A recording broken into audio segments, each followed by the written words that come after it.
Hello friends, welcome back to my channel.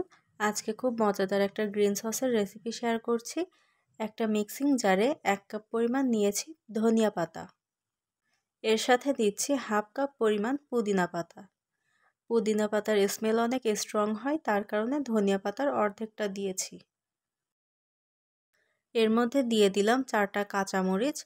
এতে খুব সামান্য ঝাল হবে, কিন্তু খেতে দারুণ হবে।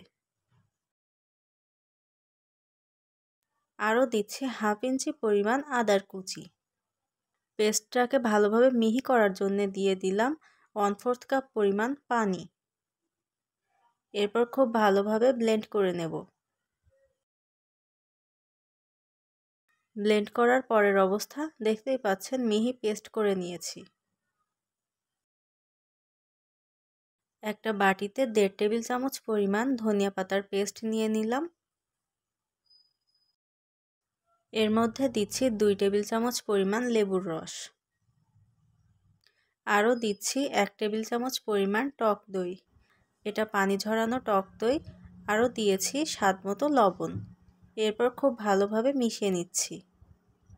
এই সসটা বানানো যতটা সহজ, খেতে ঠিক ততটাই মজার। যে কোনো কাবাব বা গ্রিলের সাথে এটা খেতে দারুণ লাগে। সসটা তৈরি করতে আমার সময় লেগেছে 5 মিনিটের মতো। এটা যখন তখন তৈরি করে নেওয়া যায়। ভিডিওটা ভালো লাগলে অবশ্যই লাইক কমেন্ট করবেন এবং ফ্রেন্ডস অ্যান্ড ফ্যামিলির সাথে শেয়ার করবেন। আর পাশে থাকা বেল বাটনটাতে প্রেস করে রাখবেন, যাতে করে নতুন কোনো রেসিপি আপলোড দিলে সেটার নোটিফিকেশন সাথে সাথে আপনার কাছে পৌঁছে যায়। রেসিপি ভালো লাগলে চ্যানেল সাবস্ক্রাইব করবেন এবং যারা ফেসবুক থেকে দেখছেন তারা পেজটাতে অবশ্যই ফলো দিয়ে রাখবেন। আজকে এখানে বিদায় নিচ্ছি। সবাই অনেক ভালো থাকবেন, সুস্থ থাকবেন, আমাদের জন্য দোয়া করবেন। আল্লাহ হাফেজ।